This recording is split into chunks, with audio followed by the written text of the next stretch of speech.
at the start of April, after a lot of hesitation, I committed to the 100-day project. So I decided to make my project 100 little bird paintings on wood. So for the last 100 days, I've been showing up here day after day to paint a little bird on one of these wood slices. At the beginning of my project, I was actually quite unfamiliar with working on wood. That was new to me. I was experimenting with all of the different ways that I could actually seal the wood, and I actually completely wrecked this little pink robin that I did for day one with the sealer that I was using. So I thought that today, for day 101, as if 100 days wasn't enough, I would go full circle and come back to the place that this whole thing began, and that I would paint this little robin again. And so I'm hoping that in doing that, I'll be able to see how far I've come over the 100 days. And I'm also curious as to how my style has developed as well over the last few months. So I thought while I'm painting today that I would film the process and bring you along with me. So as I paint, I'm just going to be reflecting on some of the things that I learnt on my 100-day project journey, and I will share them with you as well. So before I begin with my painting, I just thought I'd touch quickly on the why. So why take on such a challenge? And if you've been following me for a few years or more, you'll know that I have attempted the 100-day project before and failed. And I don't think this is uncommon, because it's a pretty huge commitment to show up for 100 consecutive days and paint. And it's around the 1 month mark that you really start to understand the gravity of the situation that you've got yourself into. But it has always been a process that I've wanted to go through from beginning to end, because I knew that if I could just stick with it, that it would provide me with some really valuable insights into my own creative process. I've always wanted to develop a more consistent creative practice, and I've often described myself as being consistently inconsistent, because with my creative process, there's always a lot of resistance. So every single day, every time I sit down to paint, there's that resistance. And so because of that, I often find myself procrastinating and going down that scroll hole that is my phone, and consuming instead of creating. And so I really wanted to lean into that resistance and just sit with that discomfort and push through it. And my hope was that by continuing just to show up every day and commit to the challenge, that I would start to become more comfortable with the uncomfortable. Now, I did learn a lot during the 100 days, so I'm going to get my paint out and I'm going to get started with my new robin painting, and I'll just share with you some of the insights I got and some of the things that I learnt while I was doing my project as I paint today.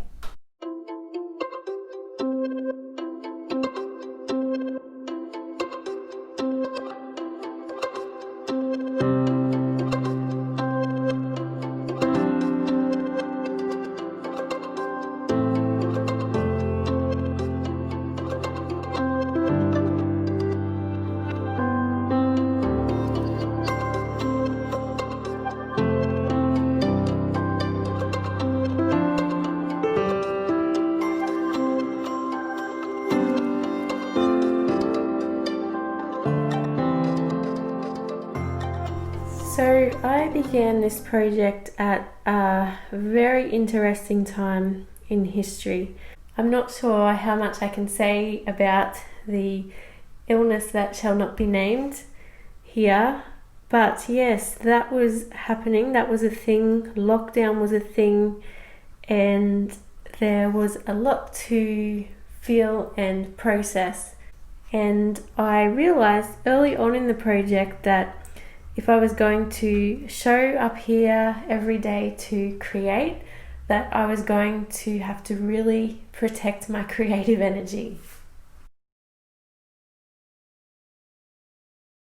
So I was really trying to avoid the news, my phone in general, and anything else that I knew would drain my creative energy.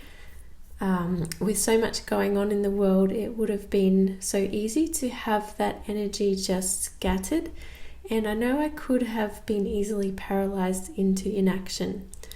I did kind of go into my own little bubble, but in such uncertain times, it meant that I could show up and bring a little beauty into the world, share it with others, and so many people have thanked me for bringing a little bird and some brightness into their feed every day. So this kind of leads me straight into my next takeaway, which is that a morning routine is everything. Over the last 5 years, I've developed a morning routine that really sets me up for success creatively. It started when we were living in Indonesia because it was there that I became a morning person thanks to a 5 a.m. call to prayer outside the window of my house. Now, this is a big topic, possibly one for a separate video, but basically I've learned that there are certain actions I can take each morning that really boost my energy and put me in the right mindset for that creativity to flow. My morning routine, it's changed my life, and it's not something that is set in stone exactly. It's always changing and adapting a little with the sunlight and the seasons and wherever I am in my journey as well.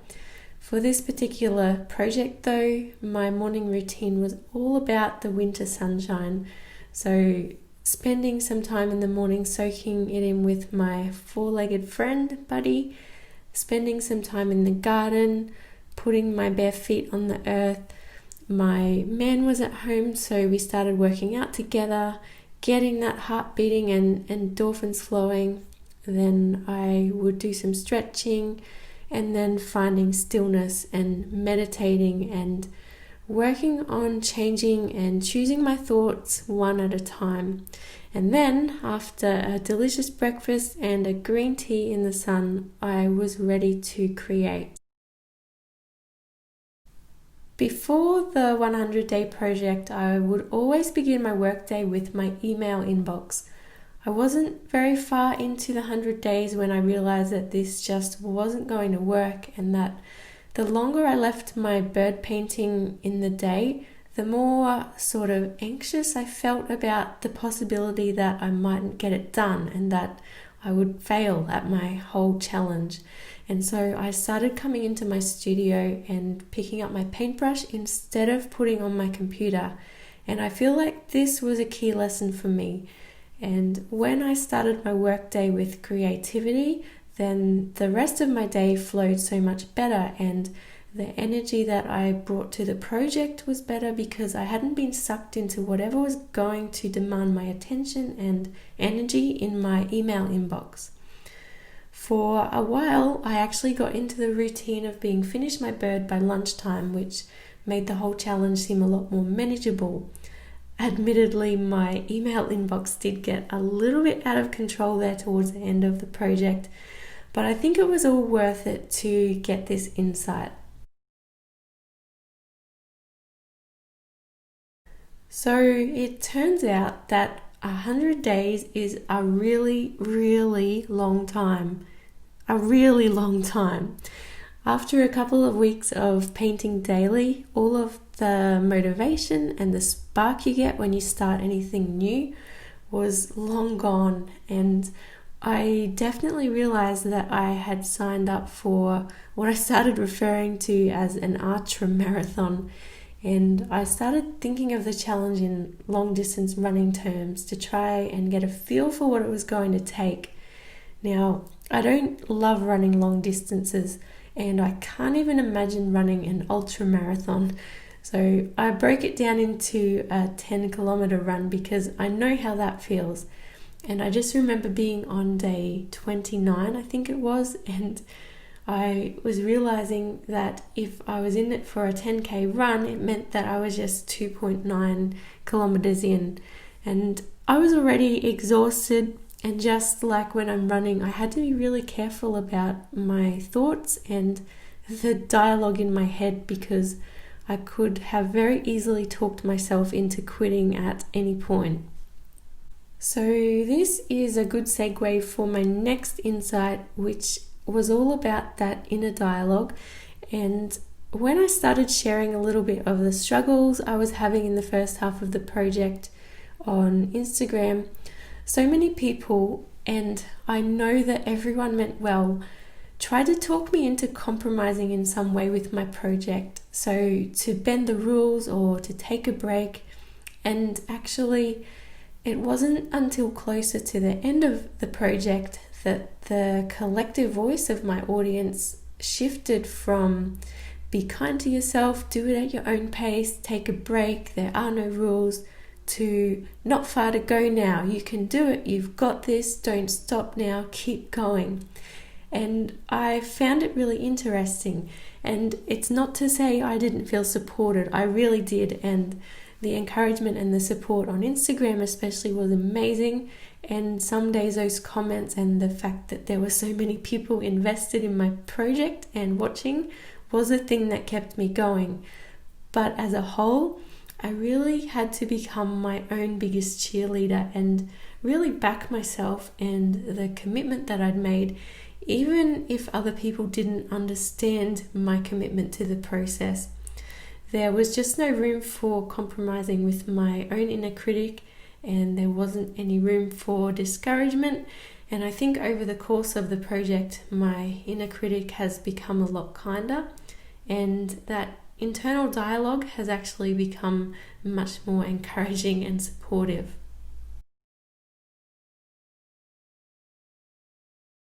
In the first half of the project, there was a lot of awkward tension between my need to just get it done each day and my inner perfectionist, who would have me believe that I'm never done. And it wasn't until probably in the last third of the project that I had a breakthrough with this, and I stopped nitpicking and I really started to pick up the pace.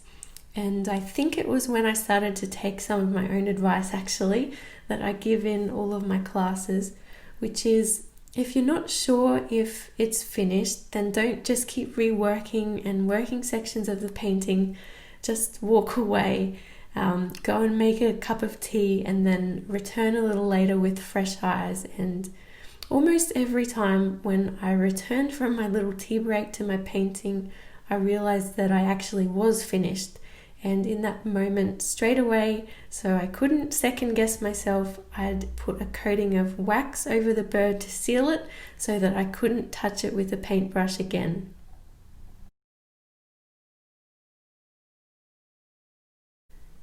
Before I began this project, one of my biggest reservations about committing to it was that as a cyclical female, I knew that creating for 100 days consecutively was really going to challenge me and the way my energy ebbs and flows every month.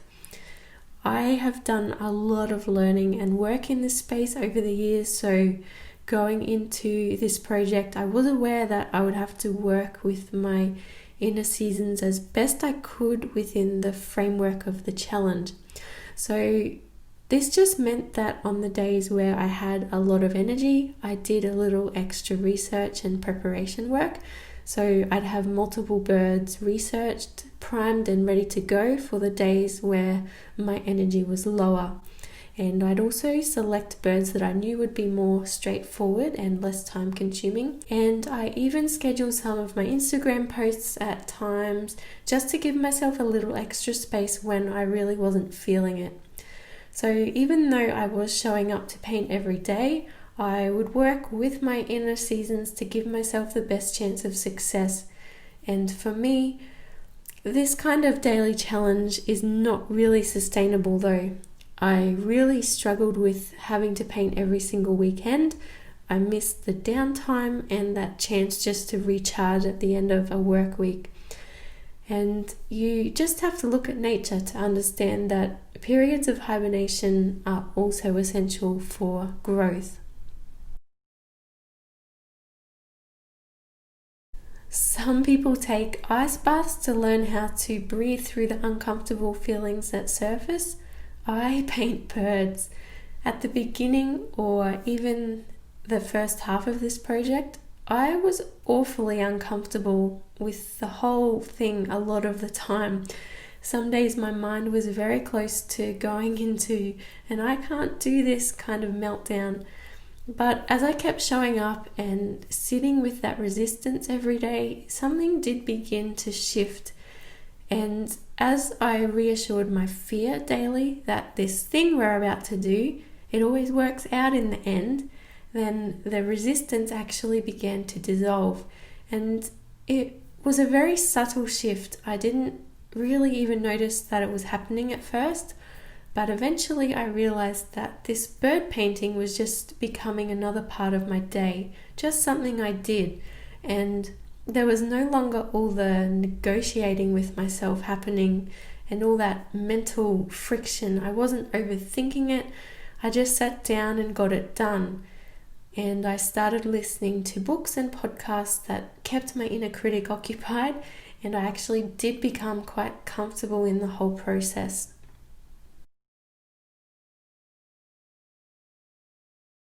In the first few weeks, whenever I would think about how much was ahead of me still, I'd get all knotted up inside and I just couldn't even imagine getting to the end. It was absolutely overwhelming, and I realized that all I could do was really focus on that particular day and the current bird that I was painting. Then it wasn't so huge and overwhelming. And you know what? The birds started stacking up quite quickly, and I started putting them all on my wall, and every day the bird wall grew and grew. And I really enjoyed seeing how small, consistent daily actions could lead to something really big. And I learned that the key to becoming consistent is not to focus on the big end goal, but rather on the small daily actions that you could take to get there.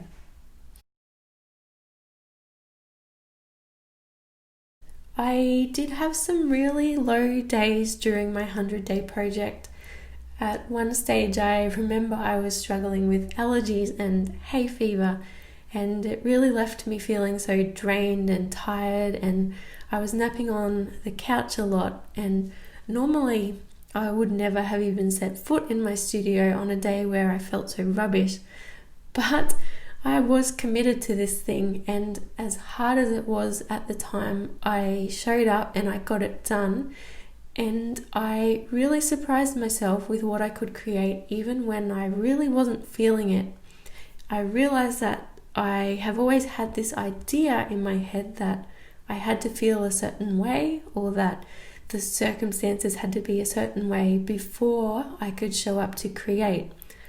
But I learned that although it wasn't ideal, it was actually possible to create something beautiful and put it out into the world even when I wasn't feeling that creative vibe at all.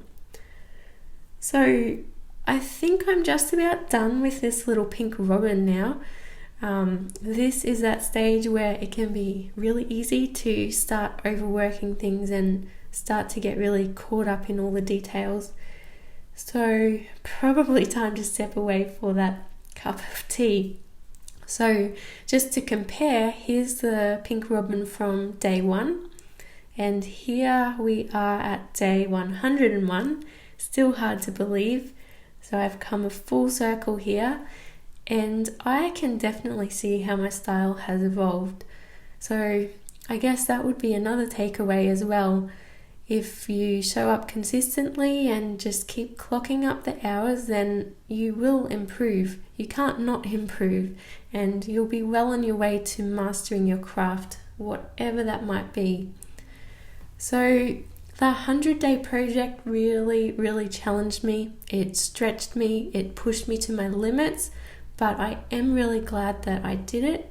I probably won't do it again. I mean, I'd never say never, but at this moment right now, I don't feel like it's a process that I need to repeat.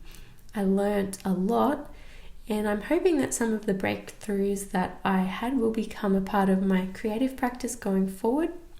And I also hope that you enjoyed this video, my project, my process, and that you might be inspired now to take on your own 100-day project.